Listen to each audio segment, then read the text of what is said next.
Abra sua Bíblia comigo no Salmo número 27, versículo 10. Diz assim a palavra de Deus: ainda que me abandonem pai e mãe, o Senhor me acolherá. Lindo, não é? Vamos ler juntos no 3? 1, 2, 3.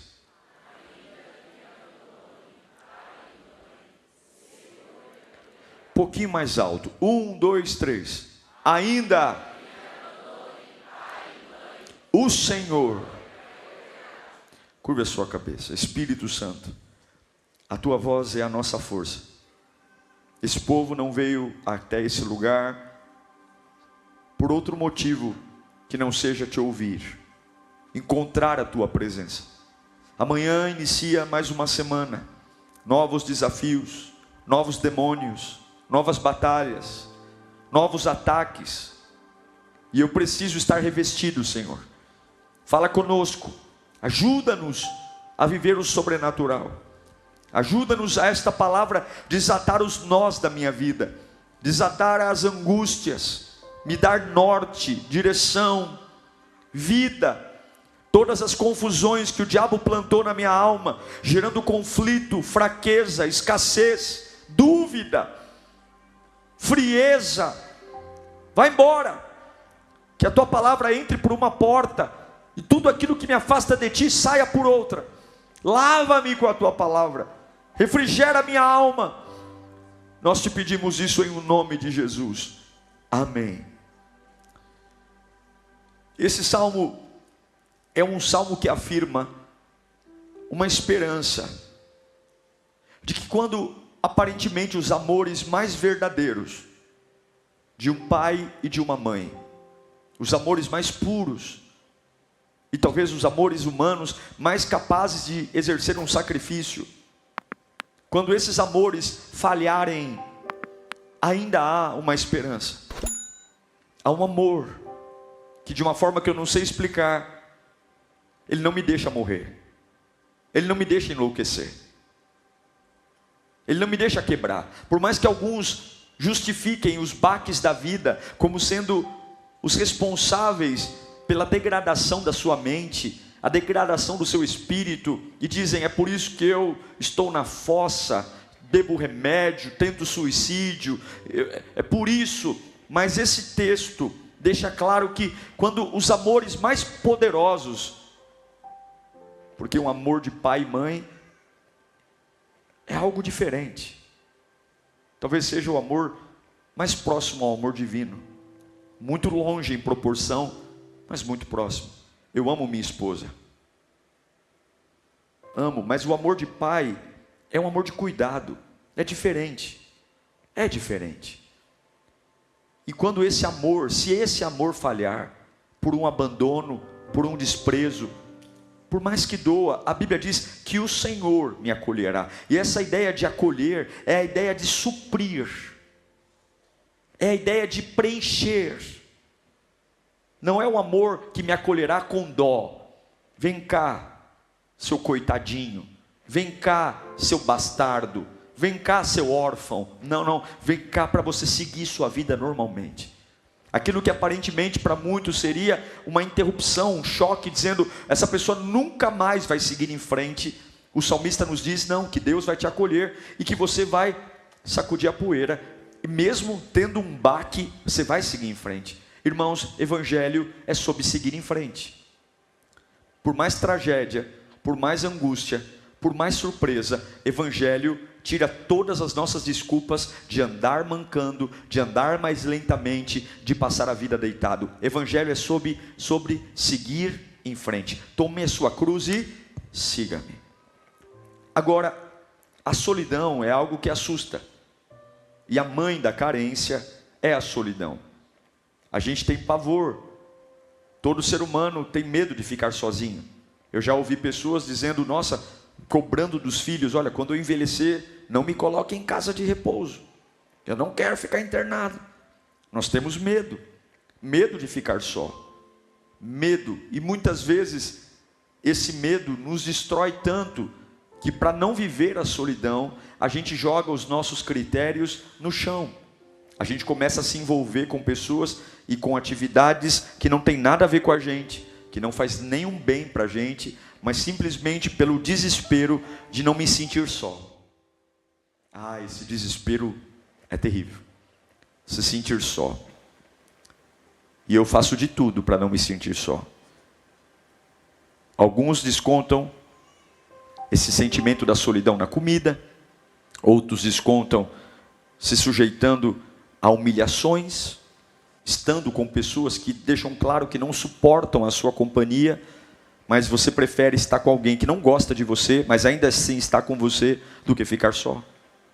Você se sujeita a desaforos, se convida para ir na casa dos outros, se convida para ir em festas que fazem questão de dizer que você não é convidado, se oferece, e o que eu conheço de gente que é bicão em festa de outros, só porque não suporta. Você já ficou magoado por não te convidarem para ir numa festa? Tem gente que fica, é o maior absurdo que tem. Como é que eu vou ficar magoado se não me convidam? Eu tinha que ficar feliz. Por quê? Porque se a pessoa não me convidou, está deixando claro que a minha presença não faz questão para ela. A verdade liberta. Sim ou não? A verdade liberta. Se a pessoa não me convidou, está tudo bem. Eu já sei que para essa pessoa eu não faço parte do grupo de pessoas íntimos. E não quer dizer que ela me odeia. Significa só que eu não vou contar com ela como um grande parceiro. Por que não? Por isso que eu já não faço festa. E quando convido é pai, mãe, irmão, para não ter esse problema de falar, não convido ninguém. Mas se você não é convidado, eu já vi pessoas se oferecendo para ir em casamento. Quando eu me casei, me lembro disso. Cadê meu convite? Que? Irmão, tá chegando aí. Vai orando. Vou convidar. Nunca vi na vida. A verdade é que o medo da solidão vai gerando carências. E aí, relacionamentos insatisfatórios. E, repito, pessoas que só se toleram pelo fato de não ficarem juntos. Eu já presenciei casamentos de pessoas que não se gostam. No namoro mesmo, você já via que as pessoas não se davam bem, mas elas insistiram em se casar só porque queriam provar para a sociedade que se casaram. Só que quando você se casar, essa mesma sociedade que cobra casamento não vai segurar o seu BO. Não vai pagar suas contas, não vai lá aconselhar você. E infelizmente, cercar-se de amigos, cercar-se de festas, cercar-se de trabalhos na igreja, cercar-se de uma agenda extremamente ocupada, não garante que você será livre da solidão. Essa ausência de relacionamentos e essa necessidade de estar com alguém, isso é demoníaca. Isso é demoníaca. O diabo colocou em nós isso. Claro, em Gênesis capítulo 2, versículo 18, Deus deixa muito claro que não é bom que o homem esteja só. Ninguém foi feito para viver sozinho, para estar sozinho. Mas tudo isso aí com limite. Não colocar a companhia de alguém como fonte de sobrevivência. E dizer, olha, essa semana eu não estou legal. Por quê? Porque o fulano não falou comigo. Essa semana eu não estou bem. Por quê? Porque o fulano não responde meu WhatsApp.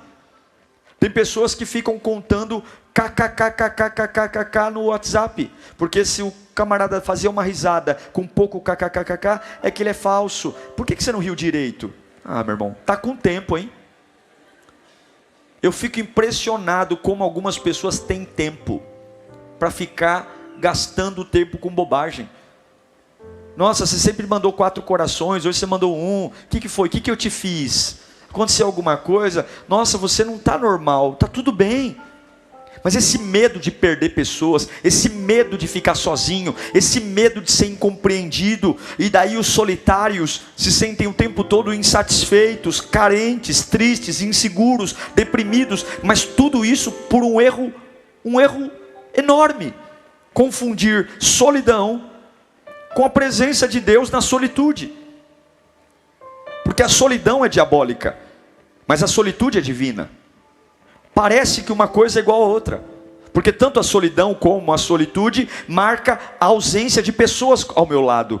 Porém a solidão devasta, a solitude fortalece, a solidão destrói.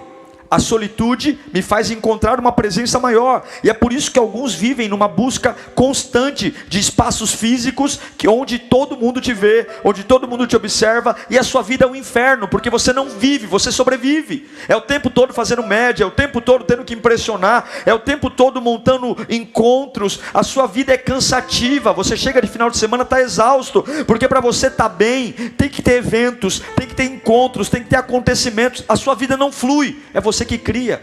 Você cria movimentos artificiais. É o tempo todo preocupado com quem você vai tomar café, é o tempo todo preocupado com quem você vai conversar, é tendo que dar uma satisfação para todo mundo, porque você quer montar uma rede de apoio que garanta que você não está sozinho. Mas a minha Bíblia diz que na multidão de conselhos e na multidão de amigos há erros, há pecado. Quem tem muitos amigos, chega à ruína de Salomão. Mas tem amigo mais chegado que irmão. O que a Bíblia diz sobre esse assunto? Sobre carência. A Bíblia diz que toda pessoa solitária, ou todo carente, é solitário. O próprio salmista, no Salmo 25, versículo 16, ele desabafa sobre isso. Ele fala: volta-te para mim, e tem misericórdia de mim, pois estou só e aflito, estou morrendo, carente, e aí começa a ter uma vida superficial, onde bobagens viram coisas relevantes, implica por roupa, implica porque não cumprimentou, fica viajando na maionese, imaginando o que os outros estão imaginando. Nossa, o fulano hoje não me deu bom dia, será que aconteceu alguma coisa? Aí, ao invés de trabalhar, ao invés de produzir, ao invés de planejar futuro, fica revirando a vida, se teve alguma coisa que eu falei que possa ter magoado essa pessoa. Aí pergunta para um, aí fica se torturando, aí começa a viver uma batalha espiritual por uma coisa completamente banal, idiota, que não tem nada a ver, tudo porque se sente só, carente de atenção, cobra atenção. Meu Deus, a coisa mais humilhante do mundo é cobrar afeto. Afeto não deve ser cobrado, afeto deve ser entregue. Nossa, você não me deu um beijo, nossa, você não me deu um abraço, nossa, você não falou comigo hoje. Que é isso? Quem você é? Que porcaria você é? Que lixo você é? Para ficar cobrando afeto? Cobrando atenção? Você acha que Deus te fez para isso? Você acha que a cruz, que foi a maior obra-prima, um Deus, não foi um anjo, foi um Deus morrendo na cruz do Calvário, para você ficar pedindo esmola de atenção? Para você ficar cobrando ligação, que vão na tua casa, que se importem com você, que liguem para você, que se interessem pelos seus problemas?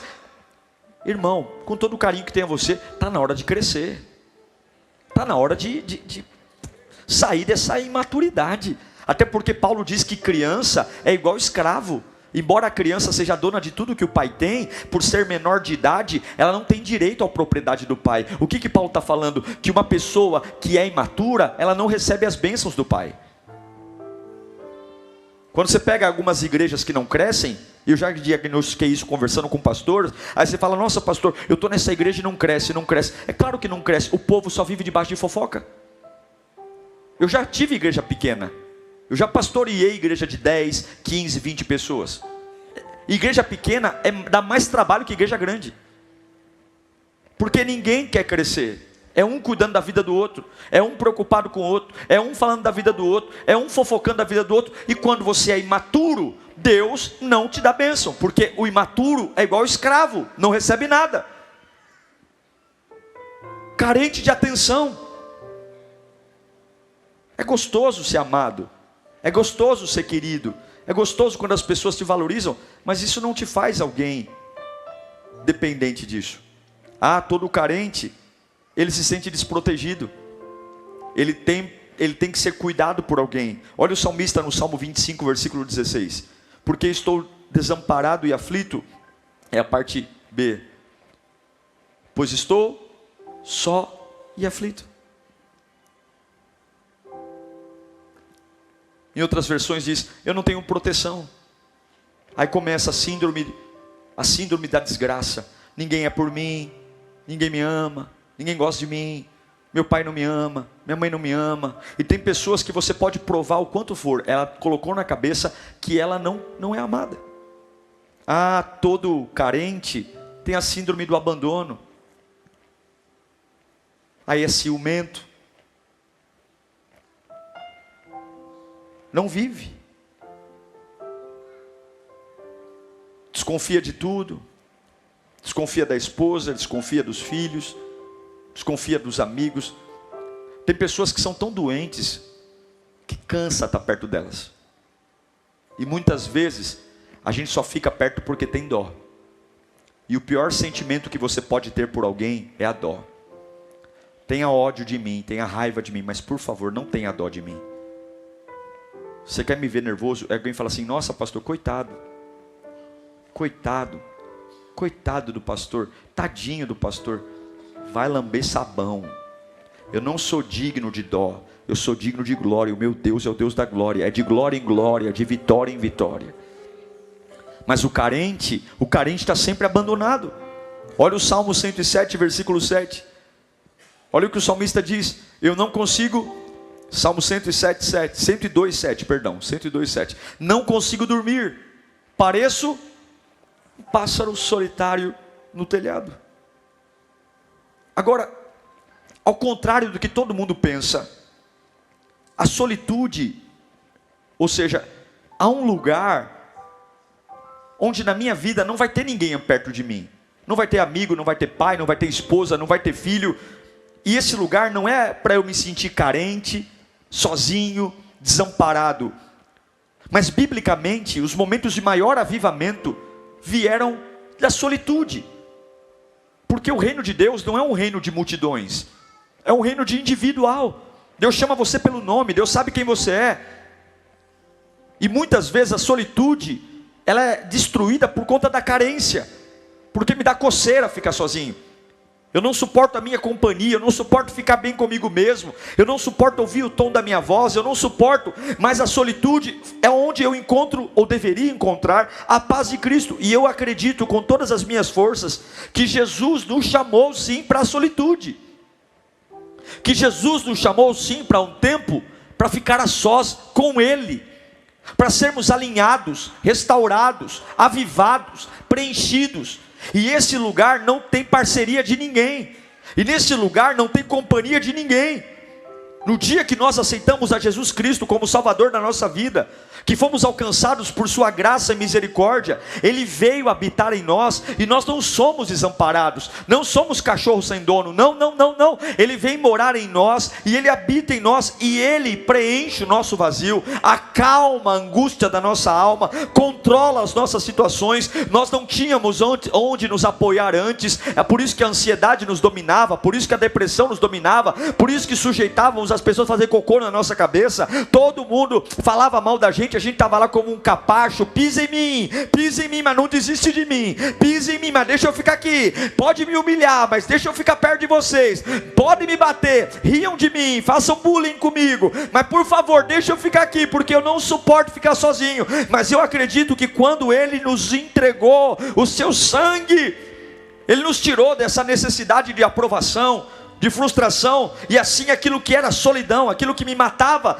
se transformou numa comunhão eterna com o Pai, onde momentos de solidão não são momentos de morte, mas são momentos de solitude, onde eu me renovo, onde eu me inspiro, onde a revelação da palavra vem. E eu acredito com todas as minhas forças, que Deus tem para você, não um vazio, mas um preenchimento, onde todas as pessoas que estão perto de você podem ser importantes ou não, mas elas não têm nada a ver com aquilo que Deus tem para você, porque Deus não chama a grupos, Deus chama a indivíduos.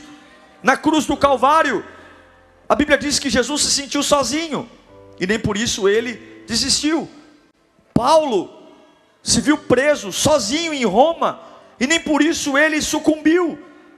João passou seus últimos dias de vida, exilado na ilha de Pátimos, onde sozinho ele teve a maior revelação de todos os tempos, a revelação do Apocalipse, e escreveu, explicando para todos nós como o mundo vai terminar. Momentos de solidão. E João foi jogado num caldeirão de óleo quente e não morreu, e ainda assim escreveu. Não havia conforto nos homens, não havia abraço nos homens, mas não havia carência, porque a carência vai fazer você rebaixar tudo. A carência vai fazer você jogar os teus princípios e os teus critérios lá no chão. Tudo para pegar o primeiro banguelo que passa perto de você aí, tudo para trabalhar na primeira tranqueira que te oferecerem, tudo porque você esquece quem você é. E nós precisamos distinguir o que é solidão, que vem do diabo. E solidão não vem da ausência de pessoas, solidão vem de um vazio. Não me diga que você está sozinho ou se sente sozinho porque não tem companhia. Você não está sozinho porque não tem companhia, você está sozinho porque está vazio. Porque eu conheço pessoas que vivem em festas, moram numa casa extremamente lotada de pessoas e vivem em solidão. Solidão não tem a ver com quantas pessoas estão perto de você. Solidão tem a ver com o seu interior. Quando a gente olha para a Bíblia, Jesus tinha uma necessidade de ficar sozinho. Nos momentos mais decisivos do ministério de Jesus, ele se isola. Para alguns aqui isso é a morte. Para alguns aqui isso é terrível. Porque o tempo todo eu tenho que estar ouvindo. Eu tenho que estar em movimento. Tem pessoas que não desgrudam do WhatsApp em momento algum. Tem pessoas que falam, aconteceu alguma coisa, já corre. Isso é pecado. Isso é pecado. Isso é descontrole. Isso é loucura. Isso é ser uma criatura horrorosa, sem saber quem é, seu valor. Porque quem tem domínio não tem pressa. Quem tem governo não perde o controle. Você sabe, quem trabalha com vendas, você sabe que a primeira técnica de um bom vendedor é a teoria da escassez. Ele precisa gerar no cliente a sensação de escassez, de que aquele produto está acabando, de que aquele produto, se ele não comprar aquele dia, não vai ter mais, de que aquele produto é muito importante para ele. Ou seja, para vender rápido, ele precisa gerar no cliente a sensação de que o cliente não tem o suficiente, não pode o suficiente, e que o produto é maior que o cliente, e que é uma grande oportunidade para ele. O diabo é igual. Ele cria uma sensação de escassez.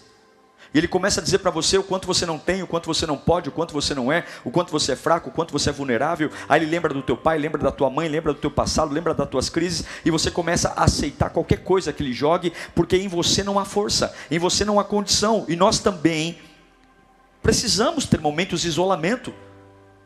Nós também precisamos ter momentos de não falar com ninguém, de não quero atender telefone. Você sabe que tem pessoas aqui que não têm a capacidade de dizer não? São tão carentes, meu irmão, você tem todo o direito de falar para alguém, eu não quero conversar sobre isso.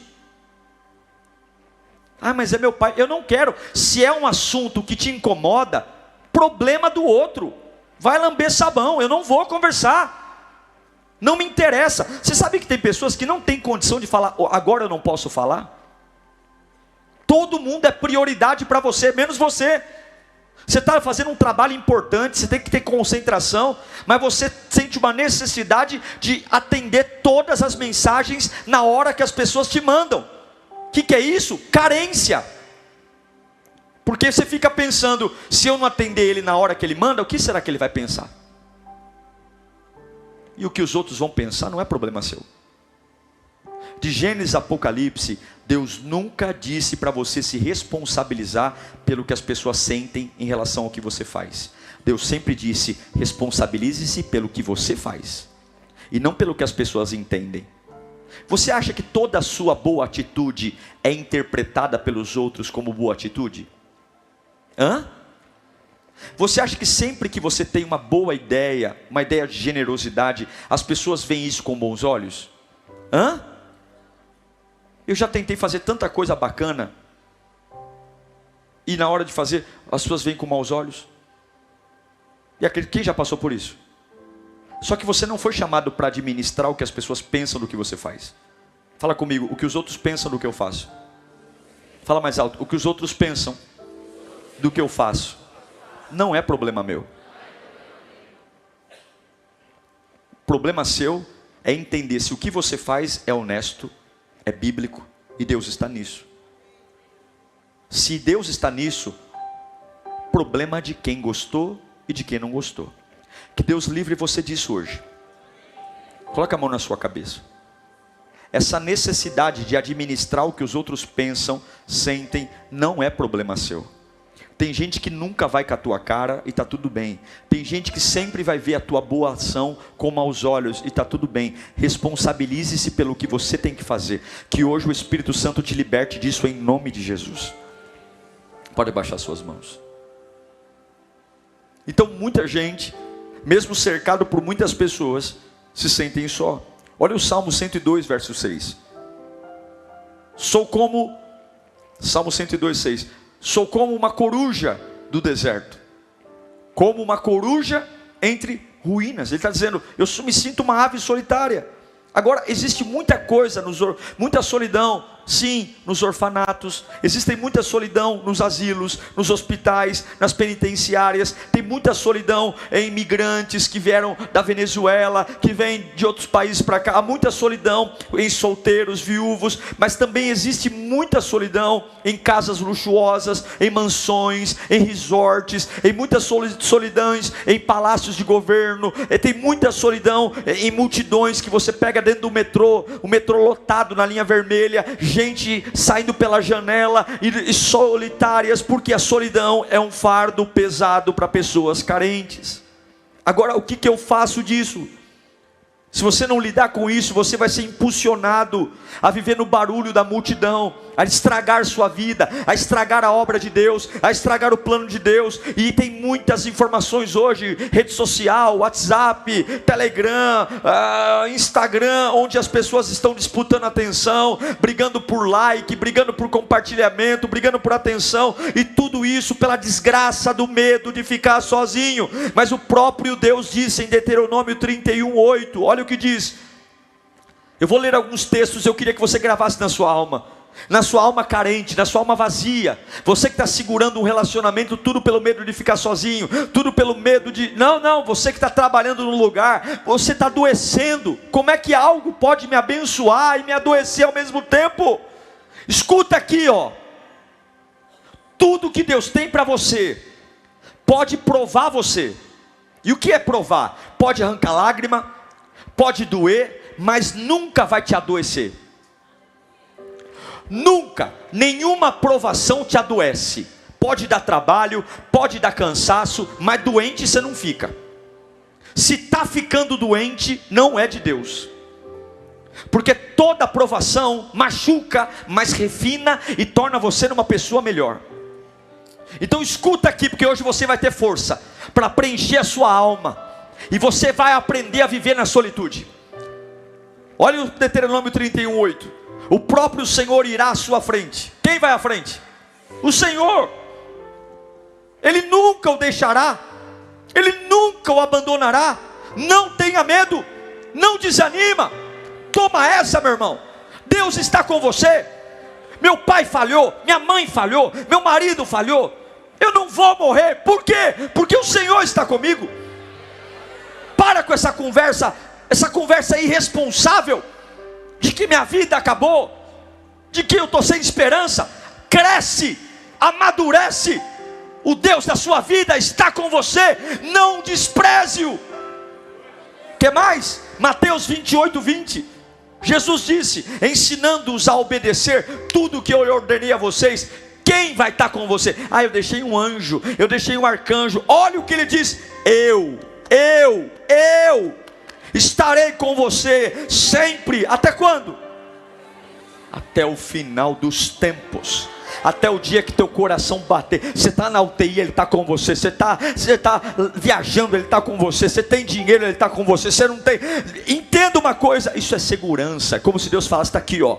Está aqui esse contrato, eu estou assinando com você. Eu estarei com você. Nós podemos ter a certeza que momentos sós da presença de Deus, Deus está conosco e Deus está esperando. Quando é que você vai dar esses momentos para Ele? De ter dias que não vai ter ninguém, o celular não vai tocar, eu vou desligar e vou dizer: Senhor, hoje eu vou estar contigo, hoje eu vou rever minha vida, hoje eu vou restaurar minhas forças. A solitude é viver num mundo onde há tantos ruídos, há tanta confusão, e encontrar momentos de calmaria na intimidade com o Todo-Poderoso. É tanta pressão, é tanta gente doente, é tanta gente morrendo, é tanta gente fazendo bobagem, são tantas pessoas acelerando processos que deveriam ter tempo para crescer, é tanta gente buscando qualquer coisa, mas nenhuma solidão resiste ao companheirismo e ao interesse do Senhor Jesus. Quem é que nunca se encontrou totalmente só? Eu e você. Mas toda solidão, quando Cristo está, se transforma em solitude. Se nós nos relacionarmos apenas com as pessoas, se nós nos relacionarmos apenas com o marido, filho, esposo, pai, mãe, patrão, amigo, nós sempre nos sentiremos solitários, porque todos eles vão falhar conosco. Todos eles não vão atender às nossas expectativas. E além de simplesmente não vivermos, nós vamos ter relacionamentos superficiais. Você precisa ter momentos de solidão, de solitude. Não decida por carência, decida por propósito. Se você está sentindo uma necessidade, fala com o amigo Jesus. Não tenha relacionamentos por carência, você vai se perder. Não tenha amigos por carência, você vai se perder. A nossa esperança tem que estar em Jesus. Nossa sociedade nunca esteve tão doente aqui, ó, porque você ganha com a cabeça e perde com a cabeça. Essa sensação de insegurança, medo.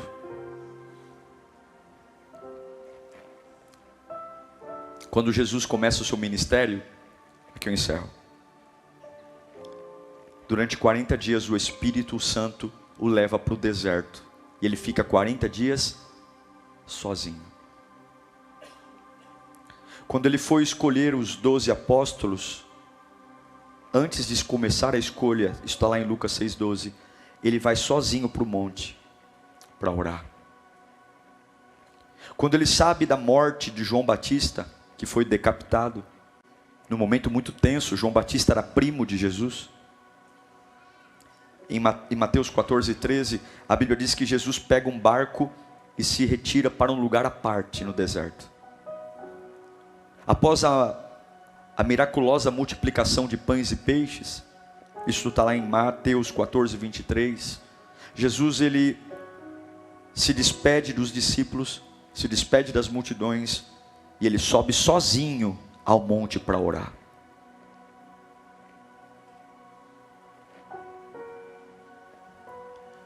Depois de curar o leproso, Jesus, em Lucas 5,16, Jesus sobe ao monte para orar. No monte da transfiguração, Jesus se isola da maioria dos discípulos e vai orar. No Getsemane, Mateus 26:36, ele leva só 3 discípulos, mas ainda assim fica afastado. Jesus é o maior exemplo de que estar sem a companhia de alguém não é algo que mata a gente. Muito pelo contrário, pode ser o momento do renovo. Talvez a sua vida precisa respirar. Talvez tem pessoas trazendo cheiros, odores que matam você. E ao ter comunhão com Deus, você vai entender que pessoas são importantes, mas elas não são fundamentais. Eu não sei para quem eu estou pregando aqui, mas eu só sei de uma coisa, que quando você aprende a viver a solitude, ninguém vai manipular você. Quando você aprende a viver a solitude, ninguém vai manipular você. Quando você aprende a viver a solitude, ninguém vai fazer chantagem emocional com você. Quando você aprende a viver a solitude, as pessoas vão respeitar você. Quando você aprende a viver a solitude, as pessoas vão olhar para você com a autoridade que há no nome de Jesus Cristo. E eu quero declarar em nome de Jesus: não tenha medo do silêncio. Não tenha medo do silêncio. Não tenha medo do silêncio. Não tenha medo. Eu não sei se você já experimentou se apresentar a Deus em silêncio. Eu já. Quando você não tem nada para falar. Mas como é maravilhoso, porque o silêncio, ele está intimamente relacionado à confiança. Quanto mais desesperada uma pessoa está, mais ela fala. É assim ou não é? Quanto mais desesperada uma pessoa está, ela fala. Tem gente que desembesta a falar porque ela está buscando um abrigo, ela está buscando uma âncora. Então ela fala. E alguns falam: deixa ela falar que ela está estressada, deixa ela falar que ela está nervosa. É a mulher sunamita que vai diante de Eliseu e Eliseu fala: deixa ela falar porque a alma dela está aflita. Sim, há aflição, mas quando você consegue parar e dizer: eu não vou falar nada, eu vou esperar, isso mostra que você está confiante. Eu não sei de verdade como é que você está enfrentando a sua vida, mas Eclesiastes capítulo 5, versículo 2 diz o seguinte: não te precipites com a tua boca, não seja precipitado com os seus lábios, nem apressado de coração para fazer promessas diante de Deus. Deus está nos céus e vê, e você está na terra, e por isso fale pouco. Eu sei que o silêncio é traduzido como ausência de linguagem, mas também o silêncio mostra o ato de ouvir. Deus não consegue falar com você porque você não cala a boca. Deus não consegue falar com você porque você preenche a sua vida de pessoas. Deus não consegue falar com você porque você é uma matraca ambulante. Você é um papagaio do capeta. Repete o tempo todo o que o diabo diz: eu vou morrer, eu vou quebrar, eu vou enlouquecer, eu não aguento mais, já era. Você não dá espaço, fica em silêncio, cala a boca. Deixa Deus falar com você.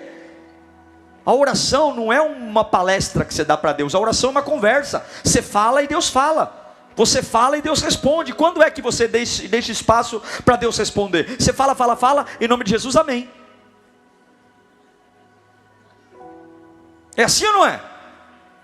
A oração é uma conversa. Senhor, está aqui minha vida, está aqui minha vida. Senhor, agora fala comigo. Fecha essa boca cheia de dente e espera Ele falar com você. E Ele vai falar, Ele vai tocar. Em nome de Jesus, hoje é o dia que nós vamos vencer toda a carência. Aos Hebreus capítulo 13, versículo 5, o autor dos Hebreus diz: conservem-se livres do amor ao dinheiro e contentem-se com o que vocês têm, porque Deus mesmo disse. O que Ele disse? Vamos ler no 3 juntos. 1, 2, 3. Nunca e nunca. Então ninguém vai manipular minha cabecinha. Então ninguém vai fazer chantagem emocional comigo. Então ninguém vai ficar me ameaçando, porque o meu sustento vem do alto, a minha provisão vem do alto. A minha adoração não vai ser tocada por manipulação humana. O meu louvor não vai ser tocado por cara feia de ninguém. Eu não vou administrar o que as pessoas pensam. O vazio não vai me destruir, porque desde o dia que eu entreguei minha vida a Cristo, Ele passou a habitar dentro de mim. E cara feia e xingamento não vai mudar o que está acontecendo aqui dentro. Eu sei em quem eu tenho crido. Eu sei quem eu sou. Eu sei quem me abastece. Eu sei quem me sustenta. Eu sei quem me fez. Eu sei quem me garante. Não é amigo que vai comigo no vale da sombra da morte. Eu sei quem vai comigo no vale da sombra da morte, porque até em UTI tem um momento que ninguém pode me visitar. Até em UTI tem momento que a visita é restrita, mas Deus não se limita a possibilidades humanas. Quando ninguém pode me visitar, lá está o Senhor. Quando ninguém pode falar comigo, lá está o Senhor. Quando ninguém pode me ajudar, lá está o Senhor. Quando ninguém me entende, lá está o Senhor. Quando todo mundo diz que é frescura, lá está o Senhor. Quando todo mundo diz que é exagero, lá está o Senhor. Eu não sou filho de chocadeira,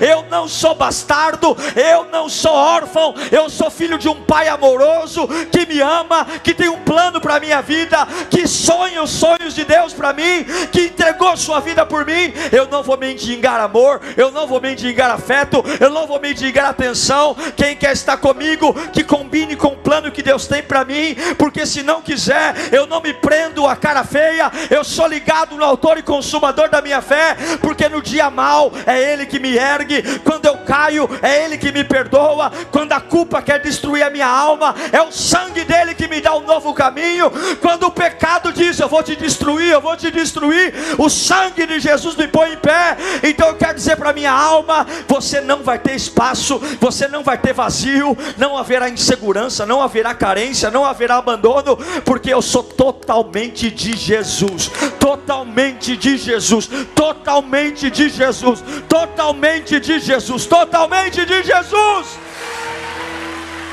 totalmente dele.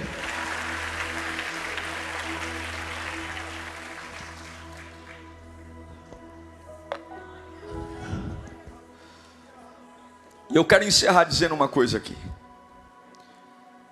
Só existe relacionamento abusivo por causa dessa desgraça aqui.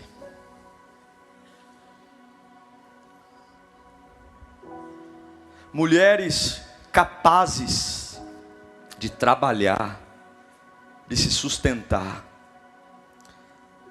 mas por causa de uma mixaria, se sujeitam a estar na mão de um cachorro sem vergonha. Porque eu não tenho para onde ir, pastor. Eu vou dizer uma coisa para você. É difícil falar, mas eu prefiro ser livre debaixo de uma ponte do que morar no meio de uma casa infernal. Você não é alguém qualquer. Comece a entregar a tua vida a Jesus, porque não foi para isso que Ele deu a vida na cruz do Calvário. E qualquer pessoa aqui que esteja debaixo de manipulação, seja ela qual for, profissional, emocional, qualquer pessoa que tenha que viver pisando em ovos, sabe o que é pisar em ovos? Você não pode ser você, você tem que ser o que o outro quer que você seja. Porque ser você irrita, ser você magoa, ser você, então você vive como um refém dentro de casa. Tem que ser tudo na hora certa, pastor, porque senão em casa o homem vira um monstro. Está na hora de você se dar o respeito. Está na hora de você lembrar que quem sustenta você tem autoridade e poder em suas mãos. E talvez esse vazio é porque teu pai e tua mãe falharam com você. Mas hoje eu digo que ainda que meu pai e minha mãe me deixem, o Senhor nunca me deixará. Se a tua infância te destruiu, o sangue de Jesus hoje te reconstrói. Se a tua adolescência te destruiu, o sangue de Jesus hoje te põe em pé. Põe a mão no seu coração. Fala assim comigo: ninguém vai me manipular mais. Ninguém vai mexer com a minha cabeça mais. Ninguém vai fazer chantagem na minha vida. Eu sou livre. O sangue de Jesus me faz livre. Todo vazio na minha alma, que traz desespero, carência, abandono, solidão, não existe mais. Do alto da minha cabeça, a planta dos meus pés, preenche-me, Espírito Santo. Eu te peço, nesse exato momento, me preencha todo o espaço. Comece a orar pela sua alma. Comece a orar pela sua vida. Deus vai te dar força hoje. Você vai ter momentos lindos com Deus. No metrô, dirigindo em direção ao teu trabalho, lavando a tua louça. Você não precisa mais se convidar para ir em festa de ninguém. Você vai ter dignidade. Você não vai ficar se oferecendo para ir na casa de ninguém. Você não vai ficar se convidando para estar com alguém. Você não vai ficar aceitando as pessoas ficarem te humilhando, deixando claro que você não é bem-vindo no lugar. Mas você, bobinho, prefere ser humilhado estando com eles do que estar vivendo a presença de Deus. Deus está restaurando a tua dignidade hoje. Deus está restaurando o brilho dos teus olhos hoje.